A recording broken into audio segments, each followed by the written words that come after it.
أعوذ بالله من الشيطان الرجيم. بسم الله الرحمن الرحيم.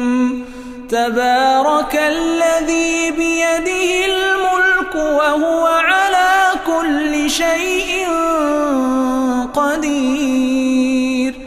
الذي خلق الموت والحياة ليبلوكم أيكم أحسن عملا وهو العزيز الغفور. الذي خلق 7 سماوات طباقا ما ترى في خلق الرحمن من تفاوت فارجع البصر هل ترى من فطور.